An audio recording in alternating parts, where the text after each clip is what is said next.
Hey there, everybody. Welcome back to the FantasyPros Football Podcast. I'm your host, Dan Harris. It's Friday, so we'll be doing Dan and Ryan in the morning, at least for one more week, while Yates is out taking care of his newborn. But first, as we do every Friday, let's welcome in Dr. David Chow from ProFootballDoc.com. Find him on Twitter at ProFootballDoc. Doc, you're not in your scrubs today, but nevertheless, glad that you found time to join us. How are you?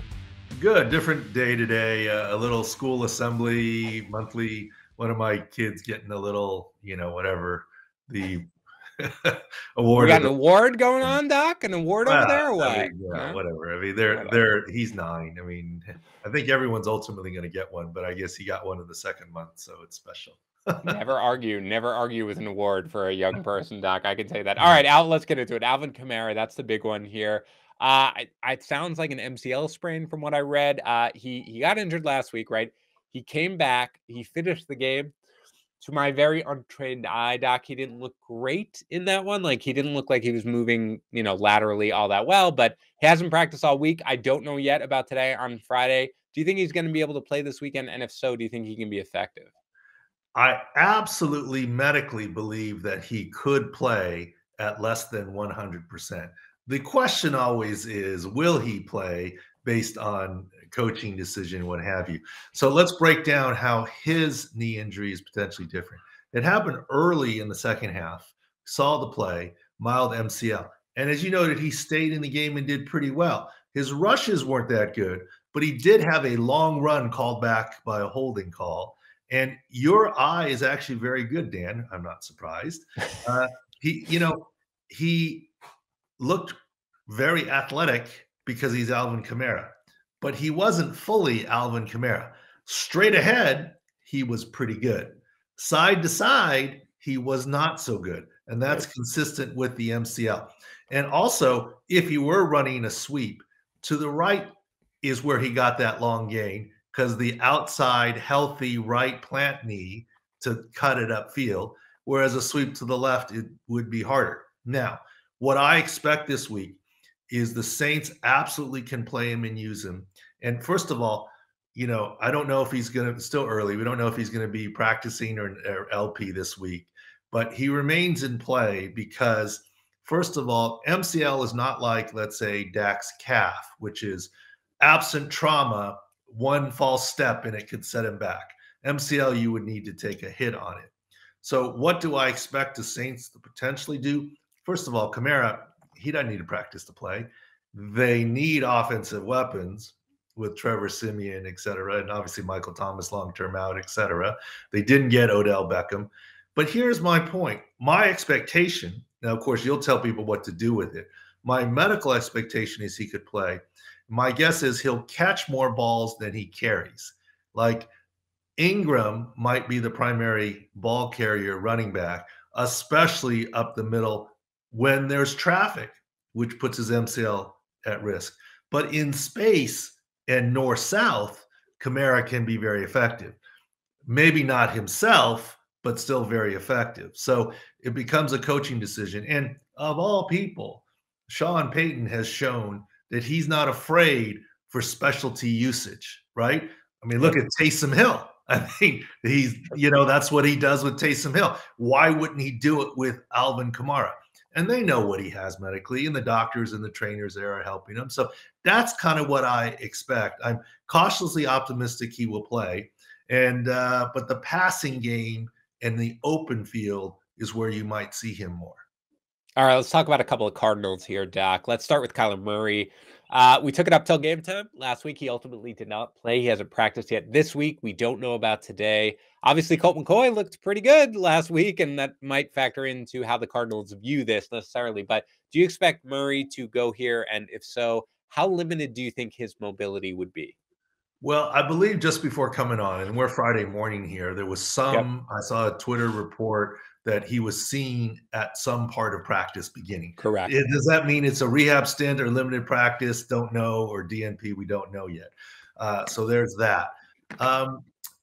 I don't know. I'm not a huge fan of being too cute with looking past opponents. I get it. They have the Panthers this week, and it's PJ Walker. But Christian McCaffrey is back and fully healthy, and he's going to have a high 6 score.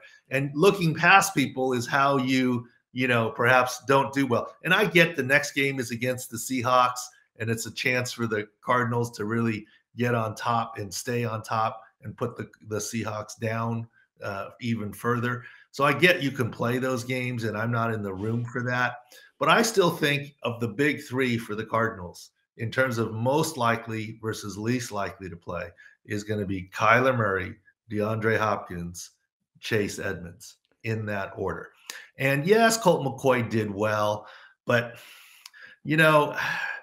Colt's a good backup, one of the best, but he's a backup for a reason. He's not Kyler Murray, right? And so I would have to lean towards, if he can go, and I think he physically can, that they're going to play him more in the pocket, etc. kind of situation. And his is what was not a bad high ankle sprain. It was an E version. His foot wasn't planted. I lean towards him being able to go and going this week. And Hopkins, and still a little iffy. And Edmonds, I don't think will go at all.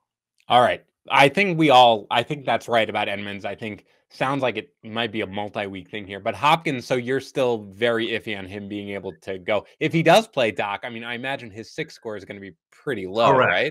I mean, we're recording this Friday morning, last night. Oh my gosh, Sammy Watkins is playing. We had him at a low 6 score. He didn't do much of anything. He played. He didn't do much of anything in that game. And so, look, it's not perfect, but it's not just about playing, not playing, right? And especially for what you do in your analysis. Sure.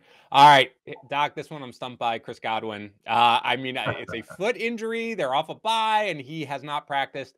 And today, Bruce Arians called him a game time decision, which is really the worst thing that you want to hear. As a fantasy manager, I don't know if there's video. I know Arians said today something. We were talking right before we went about it being on a tackle in the last game, but I don't know, Doc. What do we do with this sort of information? Well, look, what you do with it, of course, is what are your other options, and what time does he play, and this, that, the other. I've been continuing to luck out in my little Scott Fishbowl division there, because of my defense still is superior. So we're not undefeated anymore. We're still at the top of the list here, 1 loss based on defense. And obviously there's no defense that we choose there. So based on luck is what it is. My lineup is ravaged. I might have to play Chris Godwin because I don't have a lot of options but I don't have Chris Godwin. My point is this. I was more worried yesterday than I am this morning, big picture. It's a bad sign when you come off of a bye week and go a couple of DNPs. It's a bad sign when you don't see anything on video. And we went back and looked at his plays on video. Now that he's saying it happened on a tackle, we'll go back again to try and figure out what it is. But also it makes me feel better. The worst case scenario for Chris Godwin is to have it be a stress or overuse injury that there is no particular play, i.e., Tennessee, Derrick Henry, right? Right. Jones fractures are more common in wide receivers. Now that's a little speculative, but it makes me feel better that there was one play, right? Something. So that doesn't mean he's going to play this week. It seems like he's going to travel. We'll know more after we look at video. Here's the tease. Go to profootballdoc.com or the Twitter to see. If we find video, we'll put it up. And of course, Fantasy Pros are free to use any of that footage or information at any time to make it live. You guys, love you guys. But we'll know more. But I feel a little bit better about Chris Godwin long term. I don't know that I feel that much better about him this Sunday yet.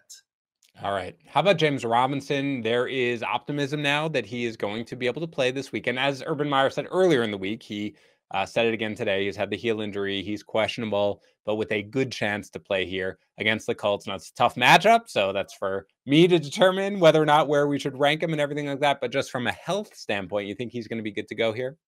I think he is. One of the things you have to remember as a running back, you play the game on the balls of your feet and on your toes. You don't play it on your heels. I mean, you're not planted when you're doing most things. So I think he can be fine and effective. My question is obviously the matchup.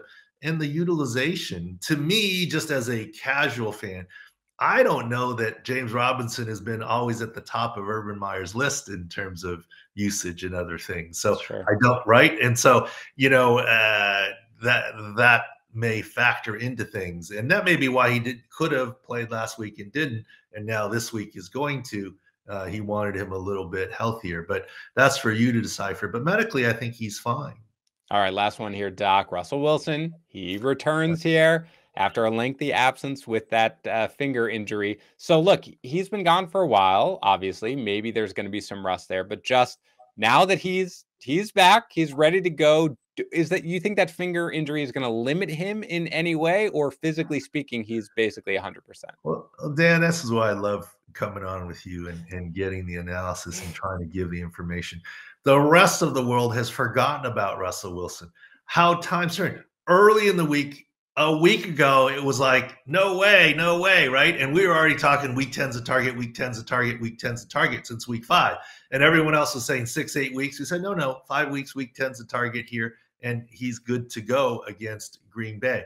Now, your second question is, there's no question he's starting. There's no question he's going to do the full complement of things.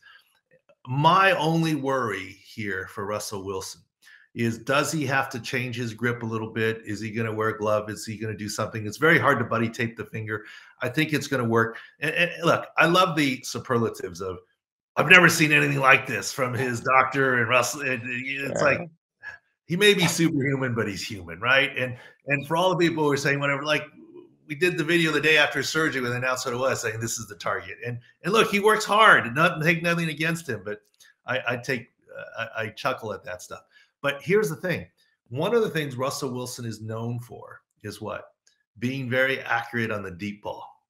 And on the deep ball is where subtle grip issues and nuances show up. So with that, there is the possibility of less accuracy on the deep ball, or perhaps utilization of Metcalf and Lockett and others in a different fashion, as opposed to the typical Russell Wilson moonballs that are very effective dropping over the defense.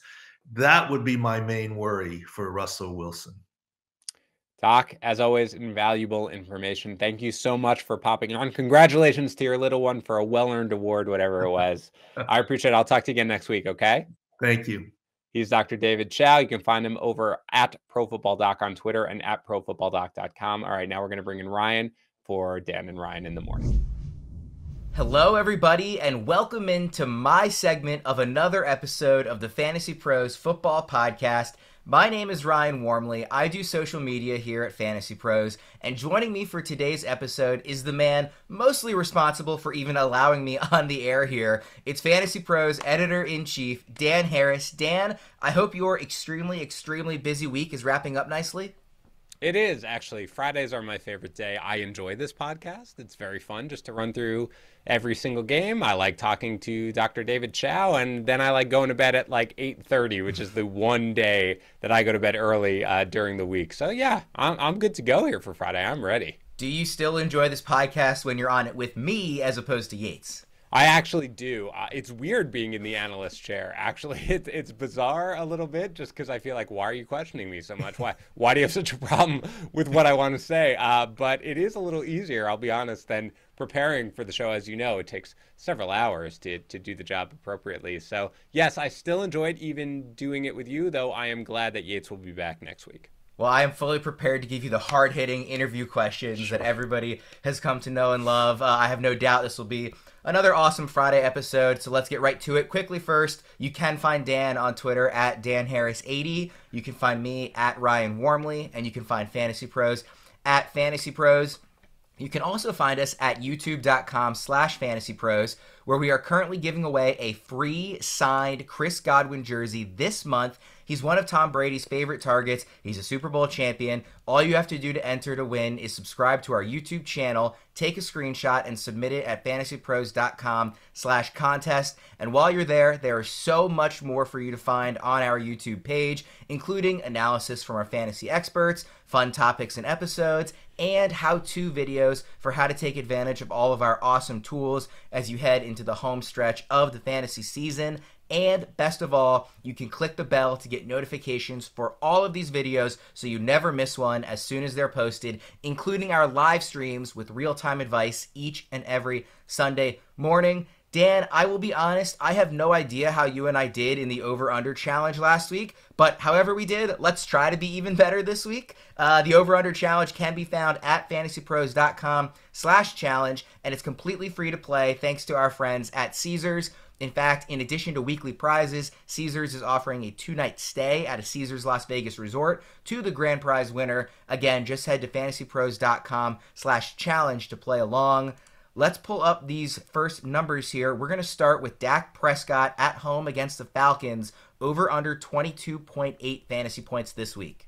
I'm going over. I think this is a giant bounce back game here for Dak now that he's sort of back to normal and back in the swing of things. So I'm going over with this one, my third ranked quarterback on the week.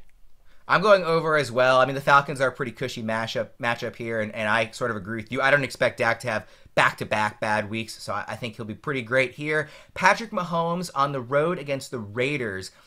This is 22.5, so just under Dak's over-under. I can't do it. I got to go under. I hope he goes over. I'd love to see him get back to form, but for now I'm going to fade him a little bit, at least this number, which is, I mean, it's a big number for, 4 point per passing touchdown. So I'm going under. Raiders-Chiefs games are usually pretty weird, but they are usually pretty high scoring in recent years. Of course, the Chiefs aren't really living up to a lot of what we've come to expect in recent years, but I'll go over here and expect that he'll sort of have a big breakout game. DeAndre Swift at the Steelers, 14.8 fantasy points, and this is half-point PPR as we get into the running backs and wide receivers. I'm going to go under. It's a very good projection. It's right around where it is, but the Steelers are very tough. They don't allow touchdowns to running backs. I'm just slightly under here. I'm going to go over specifically because it's that half-point PPR, and when the Lions have been down this year, they have been very willing to throw the ball to Swift as they try and mount their comebacks. James Conner at home against the Panthers. Again, 14.8 is the line here, over or under. I like that the line is identical because I have James Conner one spot behind DeAndre Swift, so basically identical projection. So I will also lean towards the under. He's obviously got to find the end zone and maybe a little more. I'm just going to go against it. So I will go under here. Yeah, I'm going to agree with you on this one. I just think coming off of last week's game, I probably would have taken the under no matter what, just sort of zigging while everybody else is zagging after his big Week 9 blow-up. Michael Carter at home against the Bills, 12.0 fantasy points. I'm going to go under here as well. I think the Bills' defense is going to play well, as they always do. I think everybody knows what Mike White's going to try to do, so I think the Bills, who really limit fantasy points to opposing running backs, are going to key in on Carter, and I'm going to go with the under. I'm going to go with the under here as well for pretty much the same reasons that you gave, so I won't rehash those. Stephon Diggs at the Jets, on the other side of that game, 15.2 fantasy points.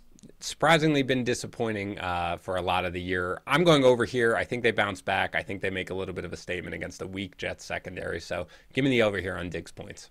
I'm going over for one reason and one reason only, and that is that he is a Terp.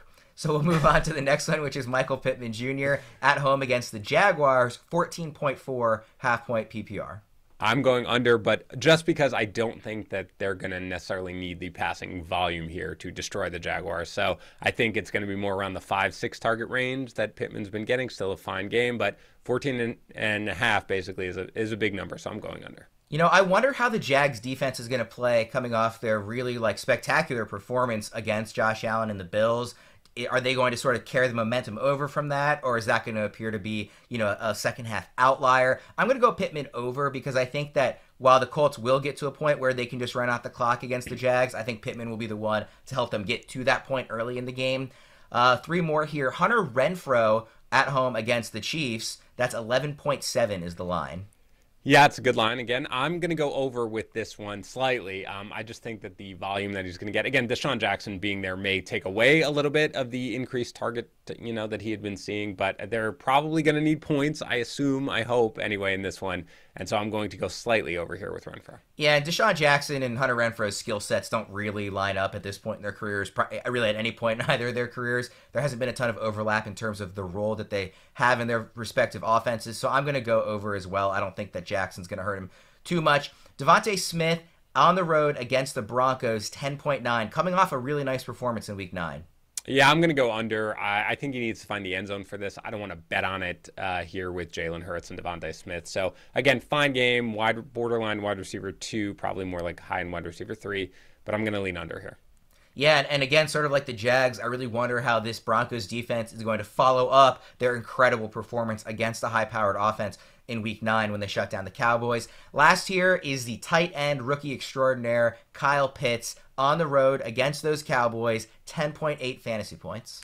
I'm going to have to go over. I'm a little worried about all the additional attention he is going to get now that Calvin Ridley is gone, as we saw last week, how just much defense is focusing on him. But still, this game is a very high total. The Falcons will need points. I'm going to go with the over.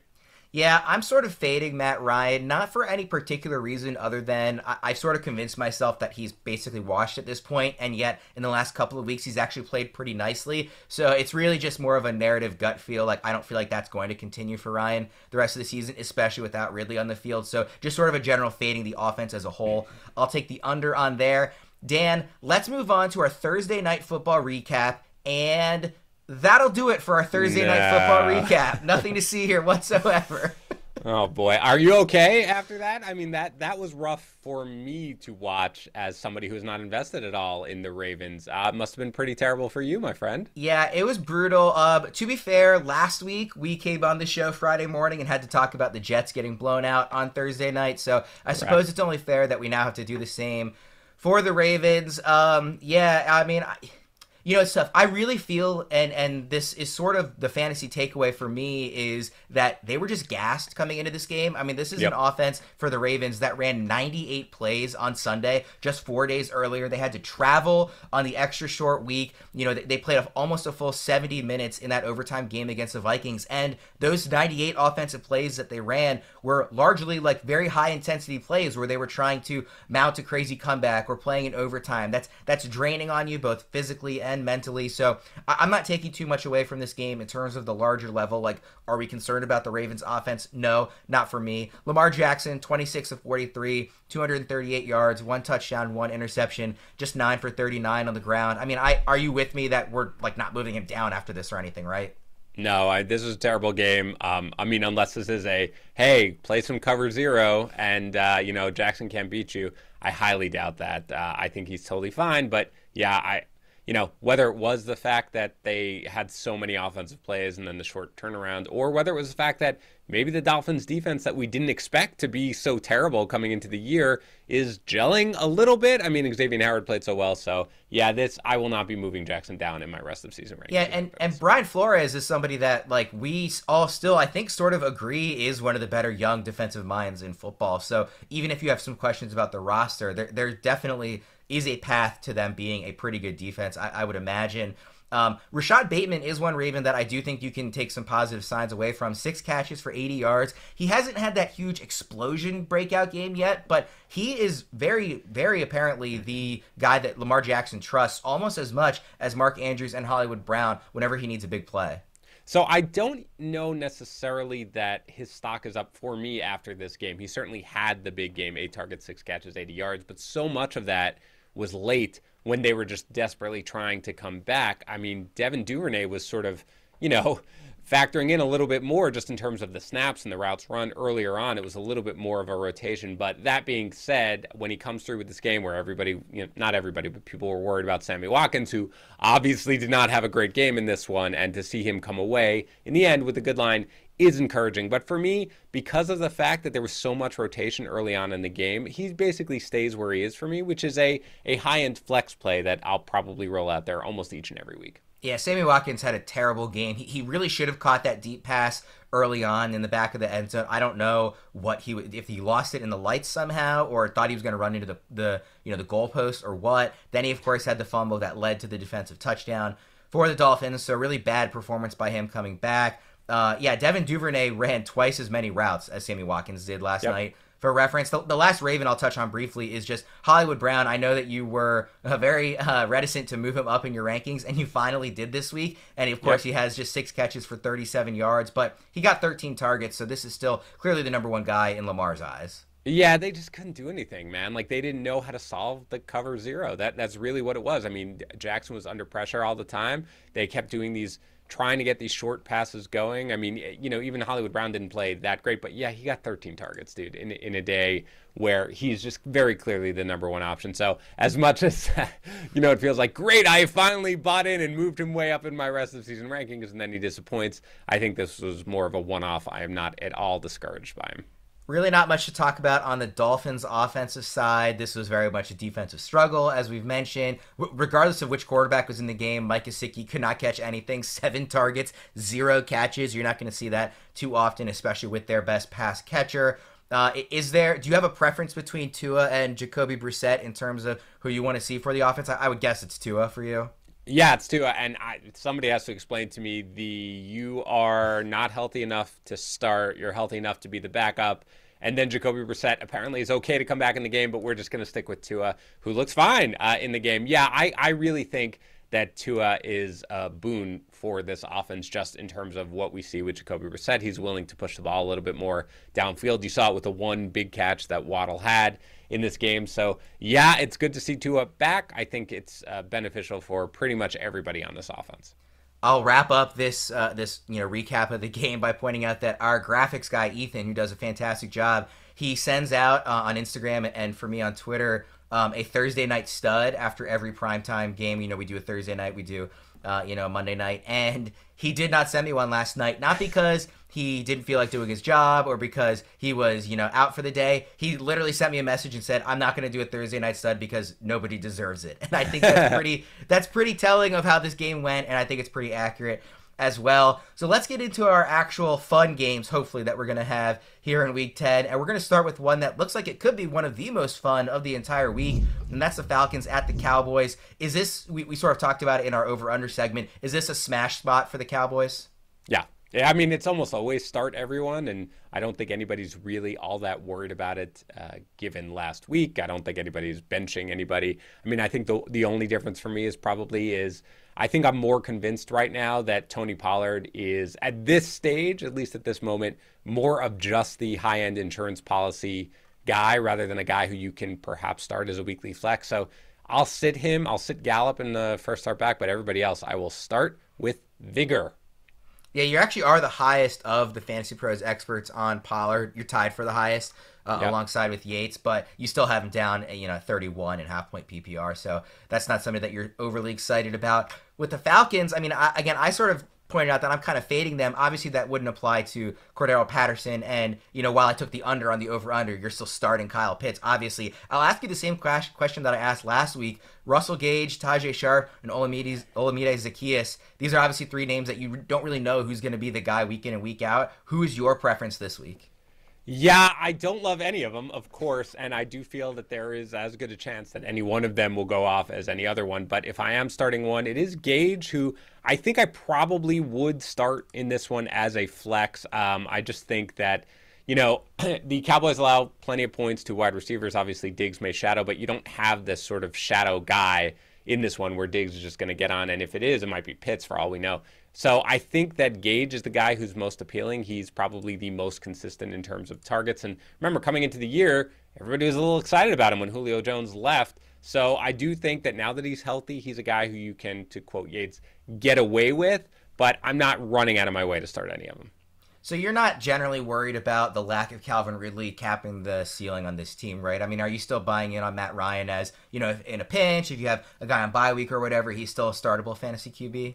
Yeah, I have him outside of my starting range of quarterbacks just because you get there and it's always like, 12 through 15. I have him 14th. So guy who you can start if you want. Obviously, they looked good last week, again, in a tough matchup here. But it's really tough to see explosions necessarily, or at the very least, we don't know where the production's going to go other than Cordero Patterson and Kyle Pitts. So, I'd be willing to roll with Ryan in a deeper league, but I'm not, again, another guy I will say, I'm not going out of my way to try to push him into my lineup. Roll with Ryan in deeper leagues and on the podcast, but not in shallower leagues. The next game that we have here on our list is another one that could be a pretty exciting one from an offensive standpoint, and that's Saints at Titans. And that might be kind of weird to say when you have Trevor Siemian on one end and Alvin Kamara might not play on the other end, but still you see the Titans, just the way they've been playing lately, it seems like this is a pretty good opportunity for some fantasy points. So I'll start on the Saints side. Just Alvin Kamara right off the bat. Are you expecting him to play?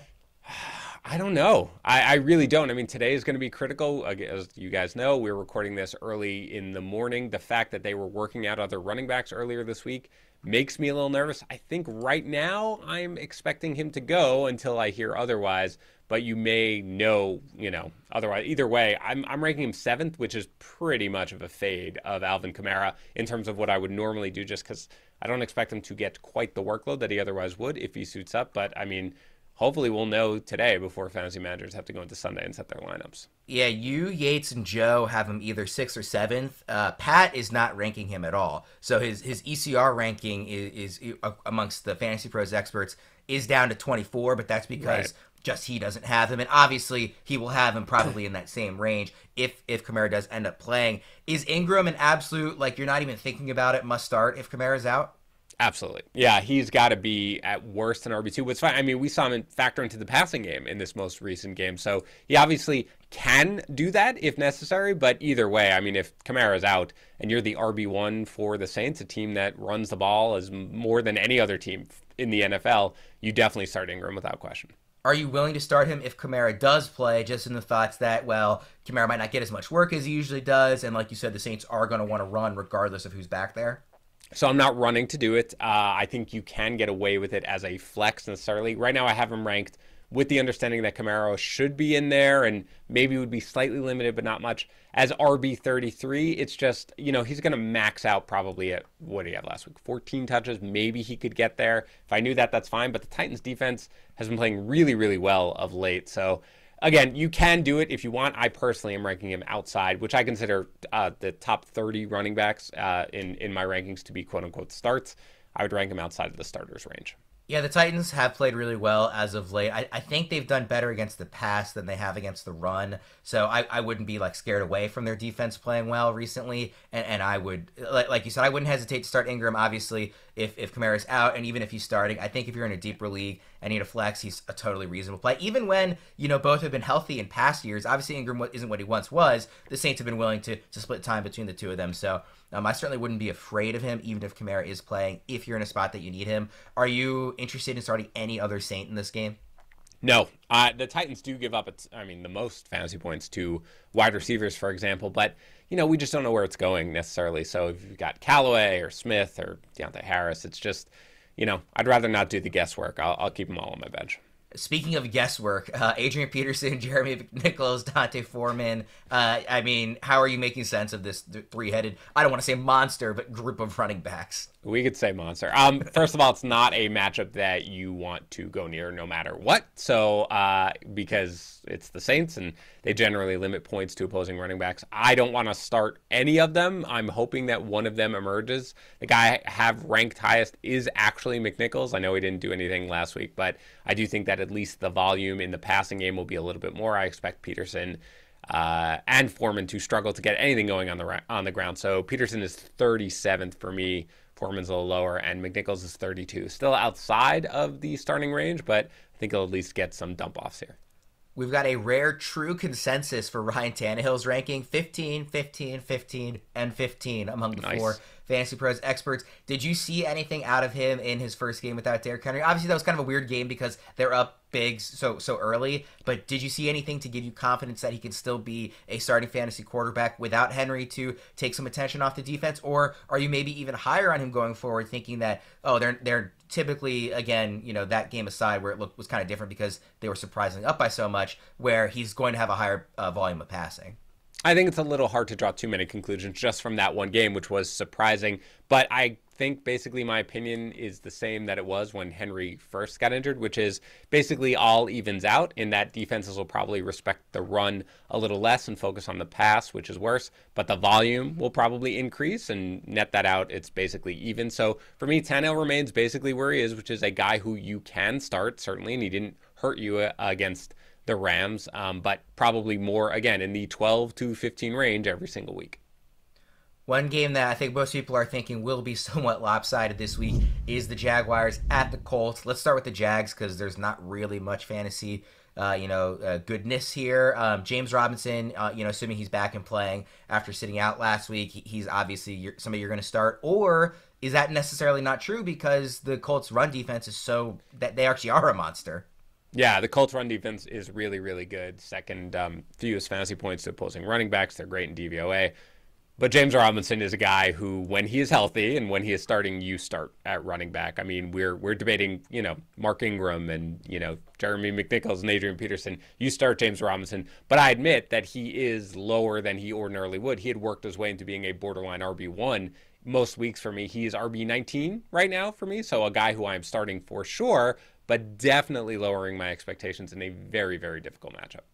We're going to get to Michael Carter later, but just to ask you for my own league, I do have a league where I'm probably leaning towards starting Carter over Robinson. I have a pretty good roster, so those are obviously two good options generally week in and week out at this point in the season. Would you agree with that decision to start Carter over him, or are you even higher on Robinson where you're starting him basically no matter what, assuming he's playing? No, I mean, I'm starting Robinson. Now, I admit I'm a little lower, I think, than consensus on Michael Carter. At least as of right now, everybody knows I do a big Saturday sweep of my projections and tweak my rankings a little bit. So guys are going to move just a little bit. But for me, again, I will start Michael Carter as a low-end RB2.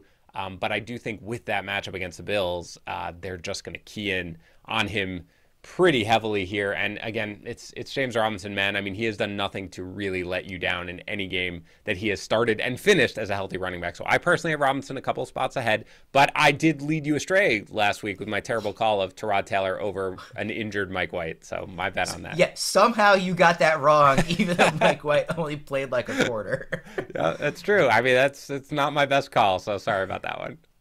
Is Dan Arnold closer to you towards, I'm not going to call him a must start, but to an obvious start status, or more of a borderline, like if he's the guy you have, it's fine? Because you have him 11th in your rankings, and that's sort of around the same range that the rest of the experts have as well. Yeah, he's definitely a guy who I think you can and probably should start this week. I mean, if you're a top 12 tight end. The Colts allow the fourth most fantasy points to opposing tight ends. He's got 60 or more receiving yards in 3 of his last 4 games. He's involved here, and, that's really all you want is some level of consistency from a tight end. He is giving that to you, and in a good matchup, I really do think that this is a guy who, you might have better options. Dallas Goedert, I like Pat Freiermuth better, but for the most part, I think you're starting Dan Arnold. The Colts have become a pretty easy team to go through week in and week out. You're obviously starting Taylor. You're obviously starting Pittman at this point. You're probably sitting everybody else. The only real coin flip, and it is going to pretty much depend on the roster you have and the league format you're playing in, is Carson Wentz. So are you, I asked you this last week, but I sort of want to ask it again. Are you buying in on him as a viable, reliable guy week in and week out, or is it pretty matchup dependent for you? I kind of think you have to buy into him at this point. He's just been so consistent now for basically since he got healthy. He's got multiple passing touchdowns in 6 straight games. That is hard to do. And again, you have sort of this elite tier, let's call it, probably now that, Russell Wilson's back, let's say 10 guys, 11 guys, and everybody kind of fights for those last couple of starting spots. If it's Carson Wentz, if it's Ryan Tannehill, if it's Matt Ryan, Kirk Cousins, Derek Carr, like they're all sort of in that range. And right now, Wentz is just the most consistent of all of them, and there's not that much reason to doubt. Frankly, the only reason to doubt him in this one might be the fact that they should dominate this game and may not need to pass much, but that hasn't stopped them before in games that they've won easily. So yeah, he's just kind of like the low end, the borderline like 11 or 12, but pretty much you can just set him in there and not worry about it too much. One of the biggest games of the week is Browns at Patriots, and this is a Patriots team that all of a sudden looks like it's going to be pretty relevant in the AFC playoff picture, even though there's like 12 teams that are going to be relevant in the AFC playoff picture. The Browns had a really nice bounce back after sort of a slow start to the season, without Odell against the Bengals. So D'Ernest Johnson, you're obviously starting with Nick Chubb out. Jarvis Landry, is he somebody that you are still positive on and want to start with Odell not there? Yeah, I mean, obviously disappointed a little bit last week, but it's really hard to, blame him for that, considering that Baker didn't throw all that much. I'm still starting him. I have him ranked 29th. So, I mean, I'll start him over Courtland Sutton. I'll say that. Like, that's a guy who I'm fading this week. I do think that there will be enough volume here for him to get going. But again, kind of usually, last week notwithstanding, usually a pretty high floor, low ceiling guy. But I will start him as a wide receiver 3 this week.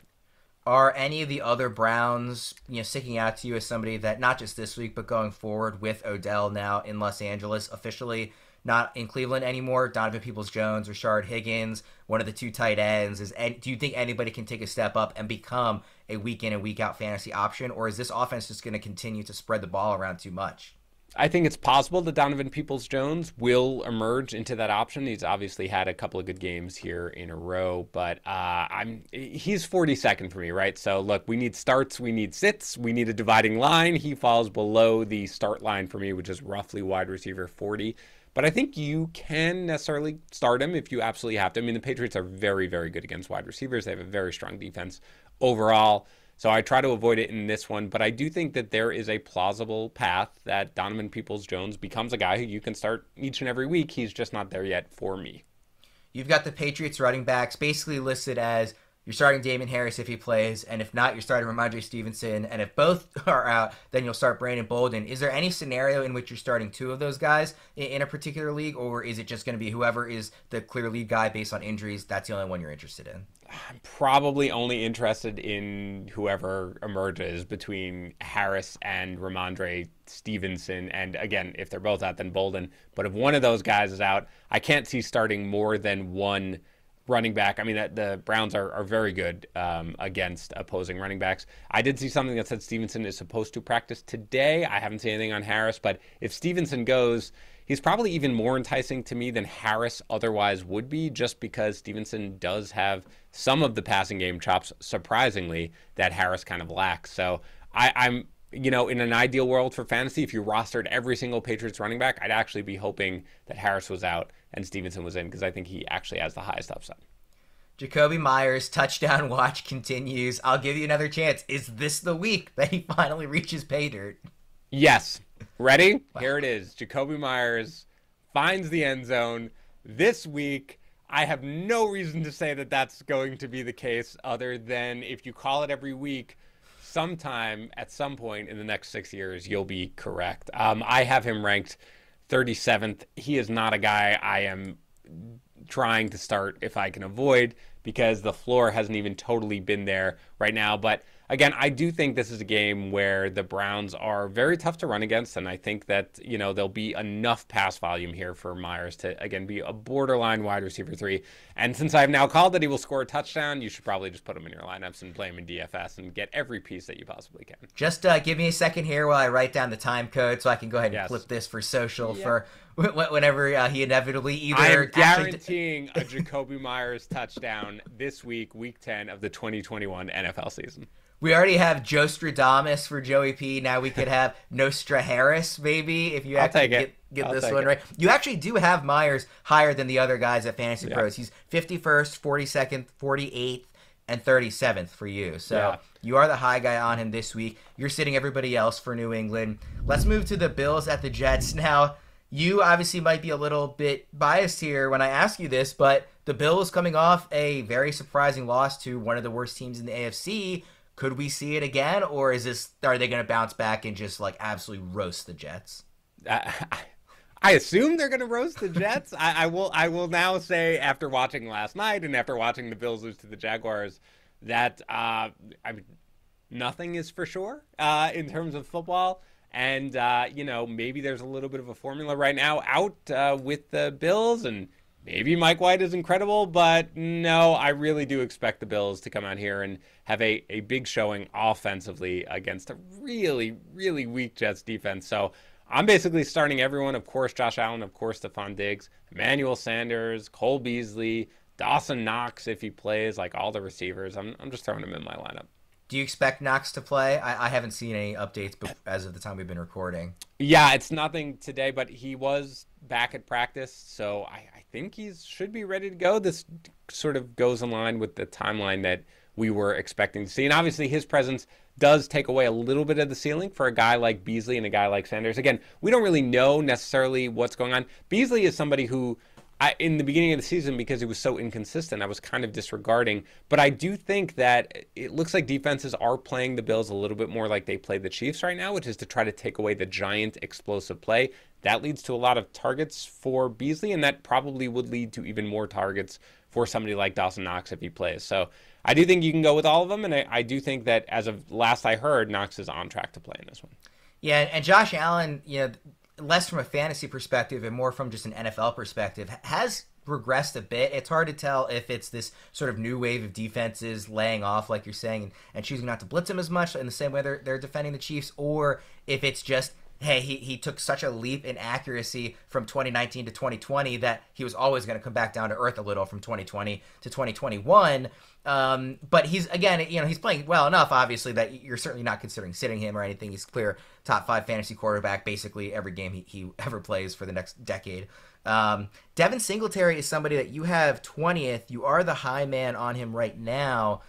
Is he somebody that you would consider pushing even closer to maybe RB1 range if Zach Moss is ruled out, or are you already ranking him highly under the assumption that Moss probably won't play or get a lot of touches if he does play? I find it a little tough when you're ranking players with Thursday night because, you have to sort of factor in. People are always like, do I start Myles Gaskin or Devin Singletary? And sort of the ranking at 20 was much more about the fact that, like, okay, this to me captures in the risk of Moss playing versus the upside of where I would have Devin Singletary. If Moss is indeed ruled out, and he did return to practice yesterday in a non-contact, so doesn't necessarily mean anything. My guess is I will rank Singletary much closer to RB1 range. He'll still probably fall out of that, but if there's going to be one guy in that backfield, then you're going to feel confident that he's going to get 15 plus touches, and that's going to be valuable in a game where the Bills are favored by double-digit points. So he'll probably slot in at closer to like 14 or somewhere around there if I know that Moss is out, and I would start him. But if Moss is in, I'm just avoiding both of them still. We talked a little about Michael Carter earlier. You have him as a start. He's one of those guys, especially with Mike White in the game, that is game script independent. It doesn't matter if they're down by a lot because Mike White will very happily dump off the ball to Carter, so he can still bring in a ton of value, especially in any sort of PPR format. You're pretty much sitting the rest of the Jets, though. I do want to ask, just between Corey Davis as he gets healthier and Elijah Moore coming off a nice little breakout game, who would you prefer to roster rest of season between those two receivers, assuming that this week at least you're not starting either of them? It's still probably Corey Davis rest of season, just because I don't want to forget, just because the guy's missed a couple of games with injury, A, how good Corey Davis could be, B, how much of a connection he showed with Zach Wilson for whenever Wilson gets healthy. So I would still roster Corey Davis, but I think both guys are really just sort of stashes. I want to see where it goes. Not in this game for any of them, though. The Bills are just absolute dominant against wide receivers. Dan, we mostly talk about half-point PPR in these conversations, but I am curious. I don't think I've ever asked you before. What is your favorite format of fantasy football? Is it PPR, standard, some sort of daily fantasy format, something else entirely extreme and obscure?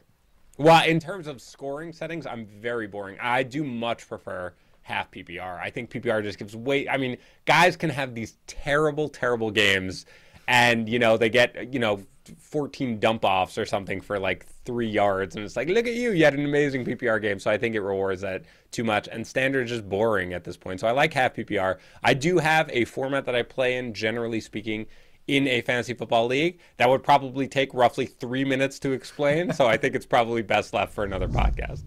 Another game that I think a lot of fans are expecting to be fairly lopsided, but I'm not so convinced it will be, is the Lions at the Steelers. You're obviously starting Najee Harris, and anytime the Steelers are playing and he's healthy. Pat Freiermuth is getting to borderline must-start status as a tight end. Are you imagining a scenario where you would ever sit him going forward at this point? No, I don't think so. I think we have passed borderline, and I think he's just must-start tight end. Again, for justifiable reasons, Ben Roethlisberger is now looking for him in the end zone when he can, and Freiermuth has done nothing to disappoint, especially with Chase Claypool, who I expect to miss this game and probably more than just this game. That's going to take away one of the red zone, end zone targets here for him. So Pat Freiermuth needs to be in your lineup for sure. Even with Claypool, we're sort of operating under the assumption that he'll be out. Even with that being the case, I am surprised how high you are on Diontae Johnson. You have him 6th. That's compared to 11th, 13th, and 13th among the other Fantasy Pros experts.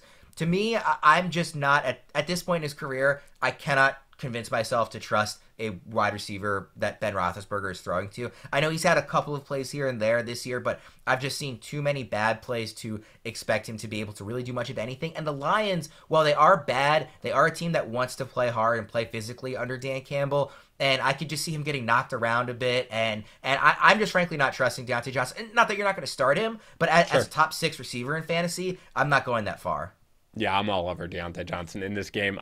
Just look, the targets are almost always there. I mean, surprisingly, they really weren't, but for anybody in that Bears game, but they're always there. He sees double-digit targets routinely. The Lions secondary was bad before it was completely decimated by injury. You can pass all day long on them if you absolutely want to, and he's really the guy. I mean, James Washington, fine, and Pat Freiermuth will get some, but you've got to see double-digit targets here with Diontae Johnson. There's a good chance for a touchdown just because you expect Pittsburgh to be able to put up points. So, yeah, I admit I am bullish on Diontae Johnson, but I feel pretty comfortable with it, actually. Speaking of a guy who will get more targets with Claypool gone, are you willing to start James Washington, assuming Claypool is out? No, I mean, this is not a passing attack that you run to target, right? You're not like, ooh, look at you, opportunities. I need to get you in my lineup. It's Ben Roethlisberger, not where you're going. It's really just for, obviously, of course, Najee Harris, Diontae Johnson, and Pat Freiermuth. And if Claypool doesn't play, as I expect, I avoid everybody else. The Lions are easy. You're starting Swift and Hawkinson. You're not starting anybody else. If you were in just a terrible position and you gun to your head, had to pick a Lion to start, not named Swift or Hawkinson, I don't care which position. Who would you most be willing to say, all right, I guess I have to sort of grit my teeth and do this? Well, I assume Jamal Williams isn't going to play. If he played, maybe him. But other than that, it's probably Kalif Raymond is, I believe, I'm just checking my rankings right now. He is slightly higher than Amon-Ra St. Brown, who I have with a bullet at wide receiver 54. So if you have to go somewhere, it would be Kalif Raymond, and I would be very upset that my fantasy season is probably over. Really, I just wanted to force you to have to it's fine. I've got it. I've got my rankings up, ready to go. Bucks at Washington football team. Again, sort of easy on the Bucks. Assuming we know who's playing, you're starting Brady, Evans, Fournette. Do you expect Chris Godwin to play at this point? No. I mean, again, it's Friday morning. We haven't seen it yet today, but this doesn't sound good, and they're coming off a bye, and when you have a bye and then guys are not practicing, that is concerning. So at this point, no, if I roster Godwin, I'm trying to make other arrangements. And I think we are assuming that Antonio Brown will not play. That's right. I mean, he shed the walking boot. That's great, but I don't see it being this week or Rob Gronkowski. It might just be Mike Evans and, maybe Tyler Johnson, who would become intriguing. Yeah, I was going to ask, how high would you be willing to go on him if Godwin and Brown are both ruled out? I'm not 100% sure yet because I haven't rerun the projections, but my guess is he's going to be borderline top 40. So that's probably going to be somebody who I would likely consider a probable start. I mean, you can just destroy Washington through the air. They allow the second most fantasy points to wide receivers. So he'd probably be somebody who I hesitantly probably recommend as a borderline start as like a high-end flex.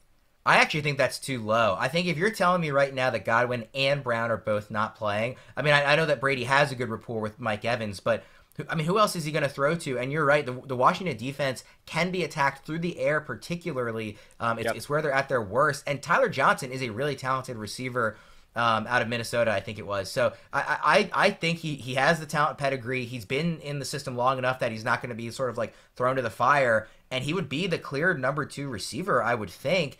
They don't throw to the running backs all that much, at least not when Giovanni Bernard has been out. So I don't see any reason why Tyler Johnson couldn't be a clear startable guy. Again, not like he's going to be a wide receiver 1 this week or anything like that, but I think I would put him more towards the 30 range than the 40. Again, if you're telling me Godwin and Brown are definitively out. On the Washington for me, just to be clear, I think for me, that all of course makes sense, but I think it's just as likely that O.J. Howard randomly sees 8 targets and Cameron Brate gets 5 and Giovanni Bernard scores 2 touchdowns because Tom Brady will find whatever the weakness necessarily is. And yes, it is, of course, here wide receivers, but Brady should be able to do whatever he wants in this game. And so with a guy like Tyler Johnson, who we don't know, we've never really seen kind of have success necessarily, he'd definitely be a guy who while I would look to start over more established options that I feel a little more comfortable with, I'd probably just fade a little bit compared to you, for example, Ryan. It has been a long time since I have ever expected or given any thought to O.J. Howard getting 5 targets in a game.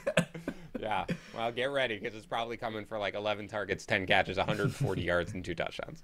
So you're starting Gibson and McLaurin, obviously. Are you starting McKissick just under the assumption that they will be trailing and have to throw a lot and sort of look at a lot of these check down passes? Yeah, I am. You expect them certainly to be trailing in this game. The Bucs are very difficult to run against. They give up some, passing yards here, of course, to running backs at the very least. So we have seen the very, very negative game script go in favor of J.D. McKissick. So at running back, he's like a high-end flex for me.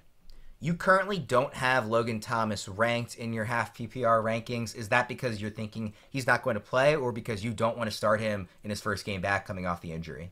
I wouldn't start him even if he plays in this one, just in this first game back. But the fact that he experienced soreness, after practicing earlier this week. Now, again, Jerry Jeudy had the same thing. He was out for a while. He experienced soreness. He still did wind up suiting up and playing in that first game. So Thomas May here. But, I basically have Marquise Brown ranked 16th. I think you can assume that Logan Thomas would essentially just slide in right there. I love Logan Thomas, but I'd wait and see on this one. Panthers at the Cardinals. I'll just jump right into the Cardinals. Kyler Murray and DeAndre Hopkins, are you expecting them to play or not? Nope. I am expecting both to sit at this point. We'll probably know before we go into it. And again, I think that winning last week really, helped them be able to justify it. So I don't think they'll push either one. I expect both guys to need another week. And of course, we are now into the late afternoon games, so it is a little trickier if you're trying to wait. I sort of asked you this last week, but because they're playing late again, I'll ask you again. How good of a backup quarterback would you need to have this week to start them in the early games over Kyler Murray and trying to wait it out? So let's assume that today we get the usual either didn't practice or really limited in practice, right? And that he's going to be questionable. And we really don't know. I'm going to move it down for where it was. And I did, by the way, after I think I said like top 7 or top 8, and anybody else, I would just wait. Later on, after looking at the practice reports more and more, I moved him way down. I think by the time before I removed him completely, he was like 16th or something in my quarterback rankings. That's probably where he would be. I think probably the Tannehill line would be where it is. So that's 15th. So my guess is if Murray could be active, I'd probably make sure I had a backup, but if I had somebody higher than that, I would just start. So Tannehill, Ryan, Cousins, Carr, Wentz, those guys I would start over Murray. Other than that, I'd wait if I had a backup. You're obviously starting James Conner with Chase Edmonds out. Are you starting Christian Kirk if Kyler doesn't play? Yeah, I am. You saw him get heavily involved with no DeAndre Hopkins. And, there may not be, I know AJ Green's going to come back here, but there may not be Rondale Moore. So that would further open up targets. So, again, I think Christian Kirk sort of, he basically gives you that really, really high floor with a little bit of ceiling, but mostly just the high floor guy like a Hunter Renfrow light that is the type of guy that I will almost always recommend as starting. So I am starting him even with Colt McCoy.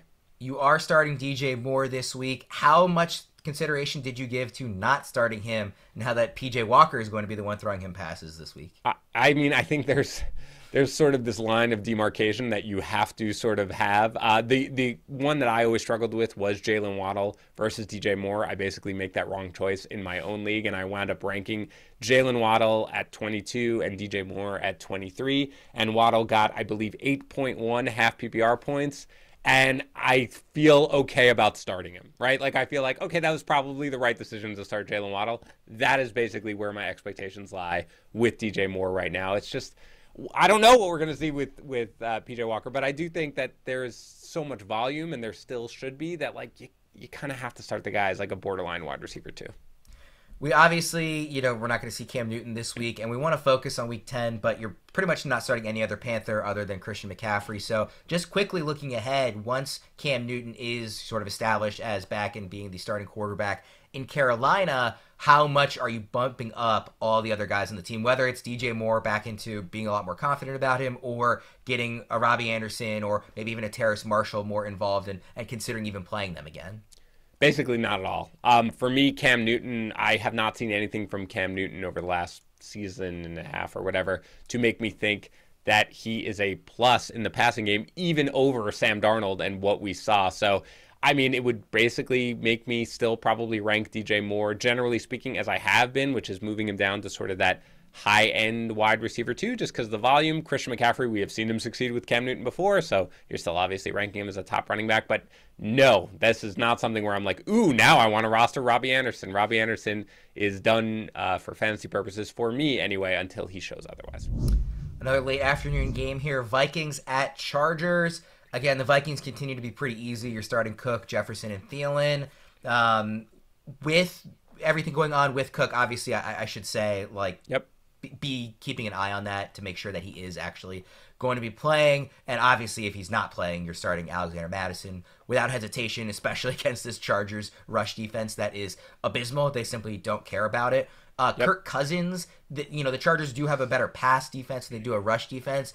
Is he some? I mean, when you're starting so many of his weapons, it feels like, well, the quarterback's probably gonna have a good game if both Jefferson and Thielen and Cook maybe catching passes out of the backfield as well, and yet you have him as a sit.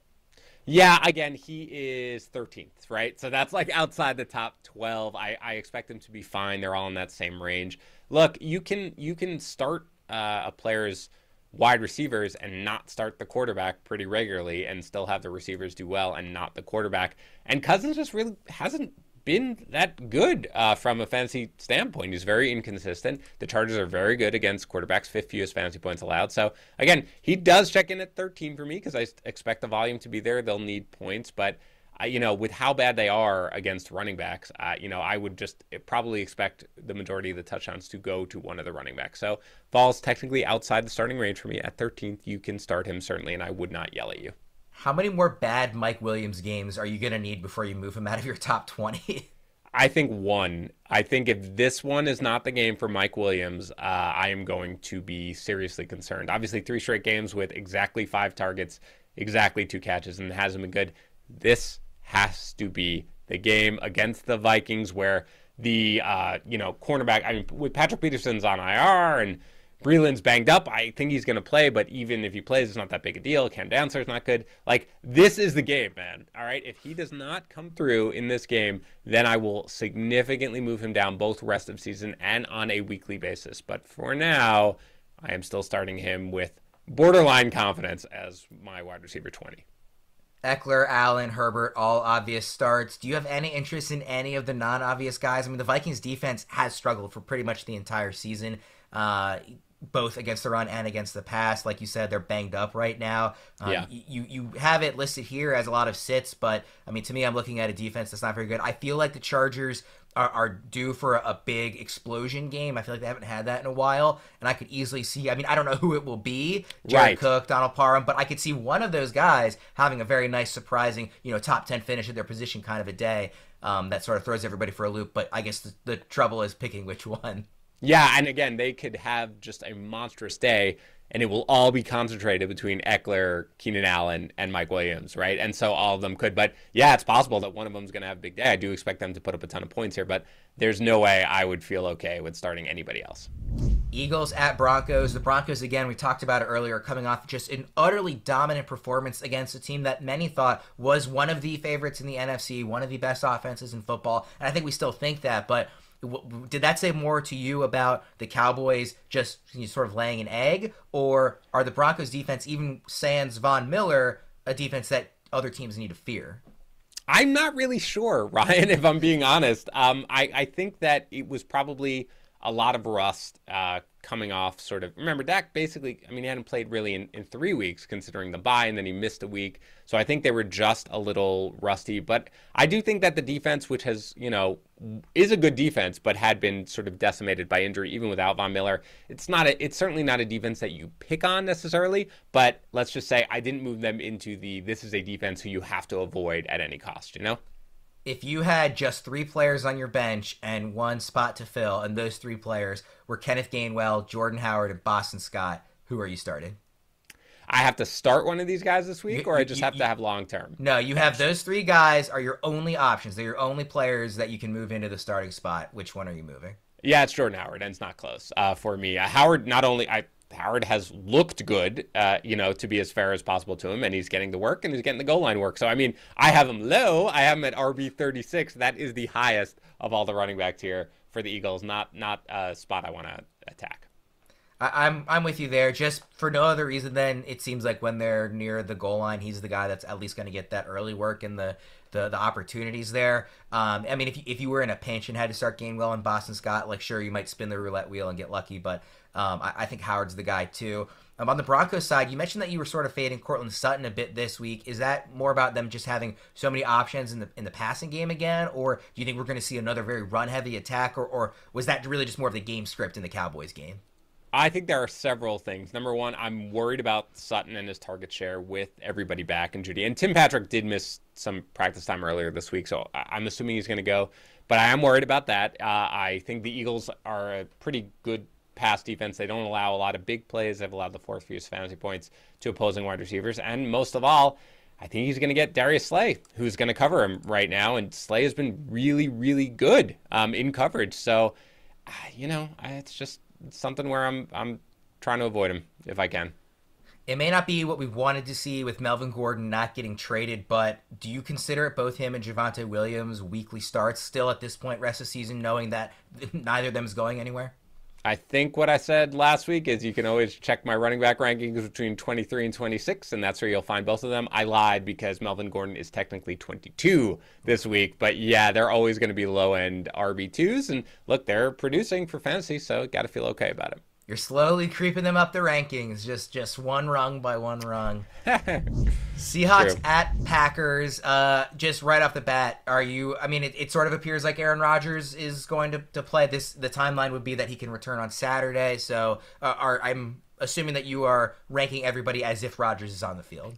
Correct. If Rodgers does not play, obviously it has a massive impact on everybody. But for right now, I am expecting a essentially rusty Aaron Rodgers to play because, again, he can only be cleared on Saturday, which means he's not going to get any practice time here at all over the last 10 days. So I'm assuming, and I'm baking in the fact that does matter to me. But again, when you have Aaron Rodgers and you have these elite weapons, it's not going to move anybody very much. So I am ranking everybody as if Rodgers is going to play, yes. Well, yeah, it's interesting you say that it would have this massive impact if he doesn't play. But at the same time, the only starts you have are Aaron Jones, who you're going to start regardless, Devontae Adams, who you're going to start regardless, Rodgers himself, who you would obviously sit if he doesn't play, and A.J. Dillon as a flex. So Dillon seems to me like the only one that would even be a question mark if Rodgers isn't playing.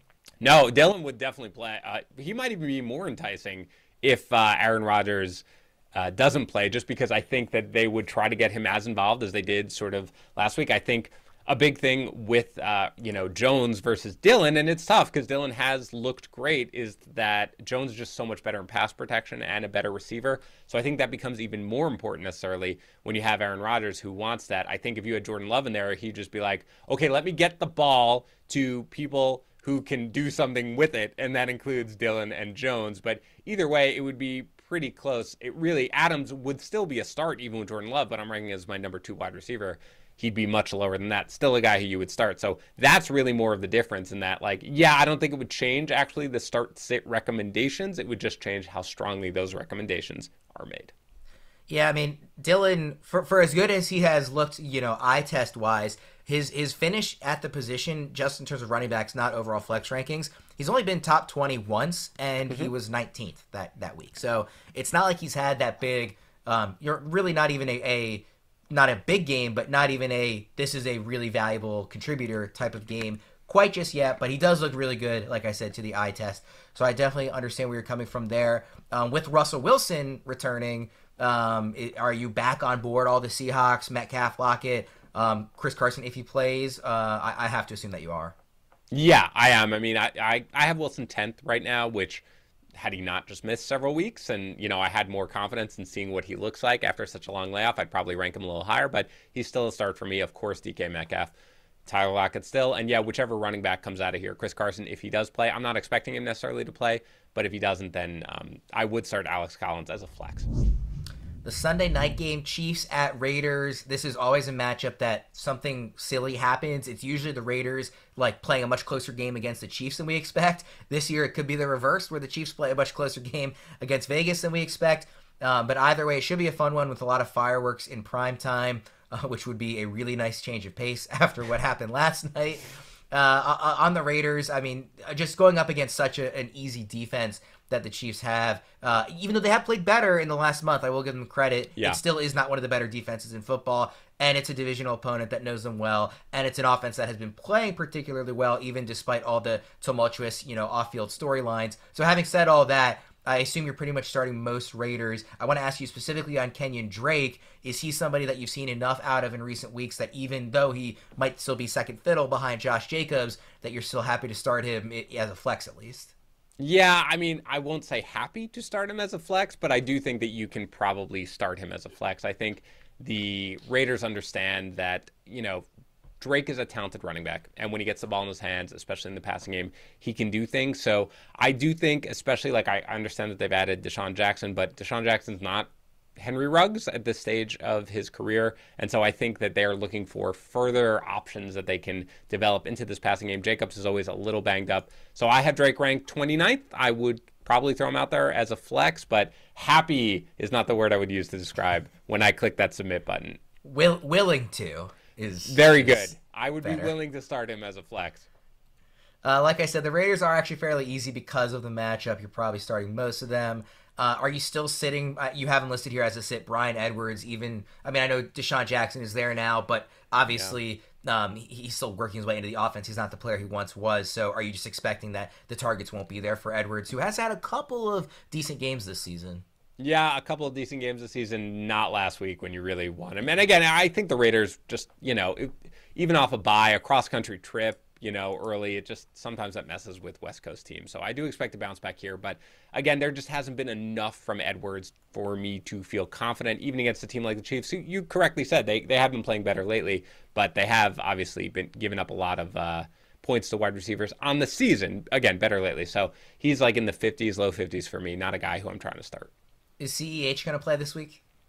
I'm starting to get a little more optimistic on it. People may know by the time they listen to this. But, there's been a lot of good reports. I still lean towards no. I still think that it's, they've got the 21-day practice window. I still think it's something where they're like, you know what, let's see what happens here. Let's give him another week. Let's take our time. But if he does play, it's not going to completely shock me, and I throw him right back in my lineup if he does. So the problem with that is, again, it's the Sunday night game, so you're going to have to make these decisions early on. And if we don't know officially come Sunday morning, that will put a lot of people in a tough spot. So I think I agree with you that CEH just seems a little soon. It seems like the sort of thing where they would wait one more week to bring him back at least. Darrell Williams, are you starting him if we don't know anything Sunday morning under the assumption that CEH isn't going to play, or are you just not risking it and avoiding the backfield entirely? Because if Clyde Edwards-Helaire is playing, Williams doesn't really have any value. But if he's not, he should have a ton of value. Yeah, let's assume that we know. I'm certainly starting him. Again, he just has such a high floor. So he checks in for me at, I'm looking, running back 16. Running back 16 for me. So he's a guy who I definitely start. Now, if we go and it's like, hey, we're going to warm up CH as we get going and see whether or not he starts, look at the Sunday night game. Do you have Darrell Henderson? Do you have Elijah Mitchell? Because if not, you can't take a zero if you don't have it. Now, I do think that it's a fair thing to say that there's no way CH comes in as like, here's 25 touches, enjoy yourself. He will seed work. He had been seeding some work already with Darrell Williams, but I think there would be a line where I would not want to cross if there's uncertainty, and that line is probably a high-end running back flex, I'd probably start J.D. McKissick, for example, at that point if we don't have clarity. Start Mahomes, Hill, and Kelsey. You're sitting the rest of the Chiefs. Monday night, like you mentioned, Rams at 49ers. This could be a fun one, a divisional matchup. The 49ers have not been particularly good this year, but I could still see them giving the Rams a game, although LA is probably going to be pretty angry coming off of their embarrassing primetime loss just 1 week ago on Sunday Night Football to the Titans. I'll start with the Rams. I'm assuming Odell's not going to play, but in a scenario where he does play, are you starting him?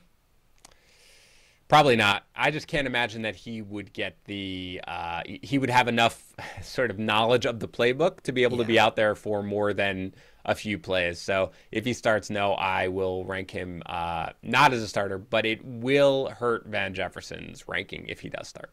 But it wouldn't hurt Kupp or Woods, right? I don't think so, man. Even long term, I know some people are worried about it. I don't think so. I think he takes away from Van Jefferson. Maybe he takes away from Tyler Higbee, but you're not taking targets away from Cooper Kupp because you're not an insane person. And I think Robert Woods has just sort of been there at this point. You know what his role is going to be.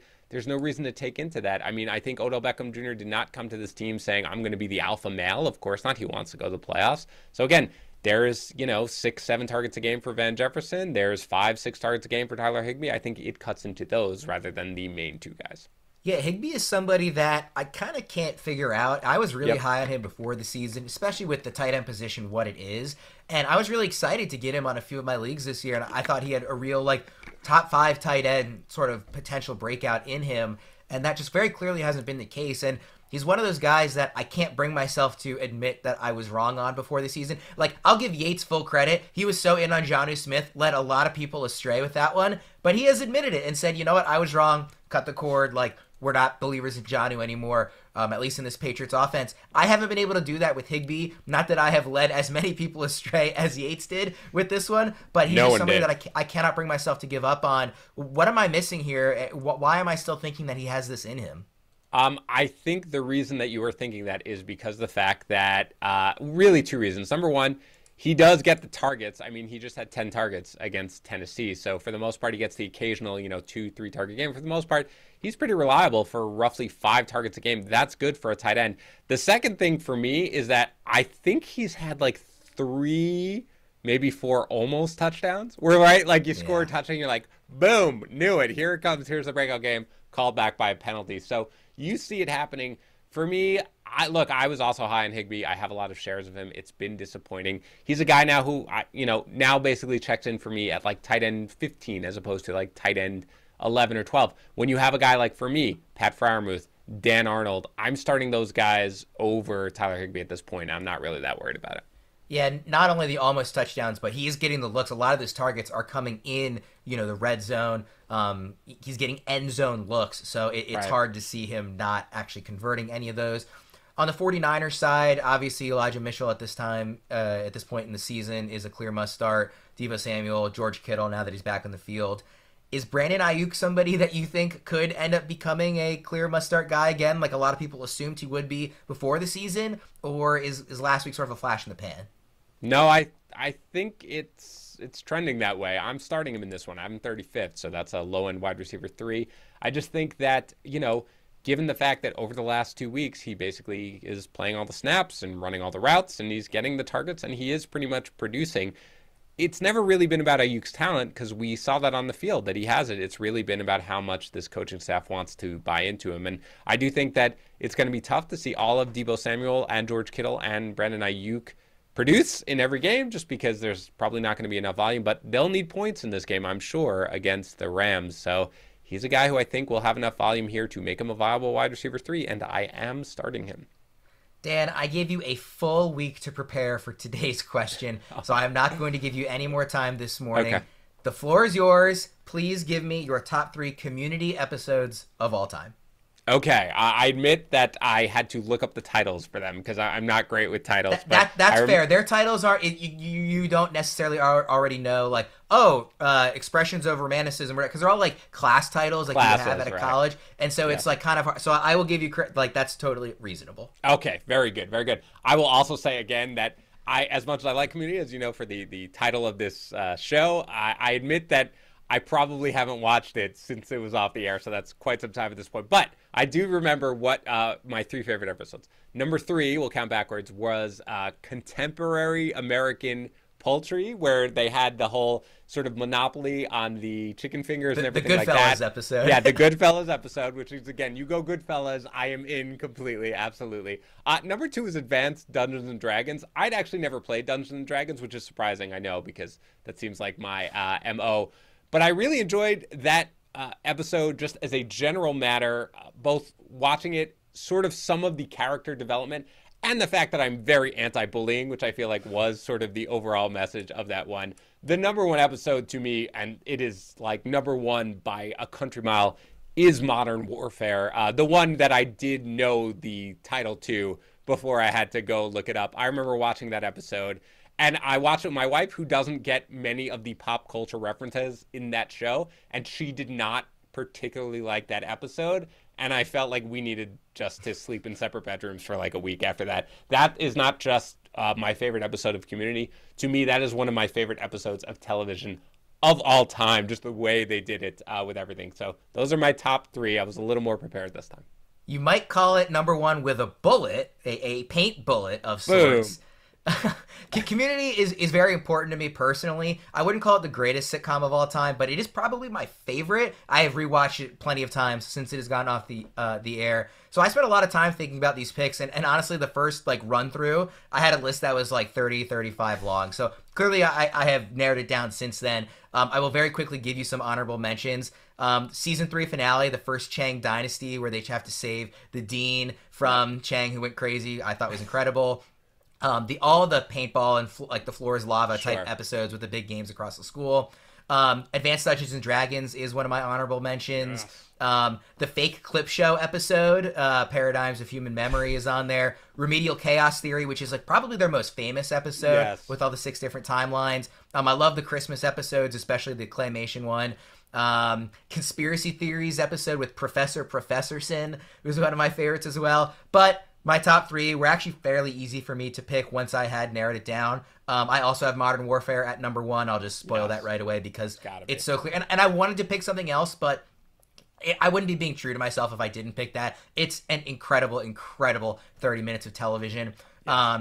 Cooperative Calligraphy is my number 2, and that's the bottle episode where they can't find Annie's pen. That one is incredible, and it does such a great job of lampooning bottle episodes, but also being a really effective one. And it also sort of gets into like a lot of the intergroup dynamics, which I really enjoy, and it's just freaking hilarious. And then my number 3, which I didn't expect either of us to pick, but I sort of picked it fairly easily, is Epidemiology, which is the second Halloween episode where everybody gets really sick and Troy has to sort of save the day by hitting the AC to cool everybody down from the like old military ration bars that they were serving. I just love, it's kind of weird now, like coming off this pandemic, or really kind of still in the pandemic, to pick an episode about everybody getting sick, but that's just one of my favorites. I love how the ABBA song is playing on the soundtrack from the Dean the entire episode. So that one was an easy choice for me, and probably a little unorthodox one there. So do you have a problem with any of my picks, or? No, actually, a lot of the ones you said, I remember when I was considering, and this is a weird sort of, Seinfeld's a little different because I feel like I know every Seinfeld episode like the back of my hand, because I pretty much watch it every night anyway while I'm working late, but I haven't seen Community in so long, so it was like digging deep into let me just think about the episodes that really stood out. And a lot of the ones, the calligraphy was certainly on the list, certainly for me. It's probably the first time you have said stuff that I do not immediately, my first reaction is not, I need to criticize that. So well done for you. Well, if there are 2 things that I can talk about it's Community and Game of Thrones. And I say that because those are the only 2 things I've ever won a trivia night for, like at a bar trivia contest. I've won a Community trivia night and a Game of Thrones trivia night. So if you ever want to talk about either of those, I am definitely your guy, and I appreciate you actually finally, for the first time ever, not being really negative about something I said on the show. Yep, you're welcome. It won't happen again. Thank you so much for bearing with me, having a little fun here. I will not be back next week, so no look-ahead question for you. But thank you so much for having me on today and last week on the Friday show. Thank you to our friends at Kraken and Ultimate Fan and the Jay Cutler podcast, Uncut with Jay Cutler. And as always, thank you most of all to our listeners. For Dan, I'm Ryan. We'll see you again soon. Thanks for tuning in to the Fantasy Pros YouTube channel. Don't forget to check out our featured videos. And while you're at it, make sure to follow us on Instagram, Facebook, and Twitter at Fantasy Pros, so you can get the latest news and updates to give you the edge you need in your fantasy league.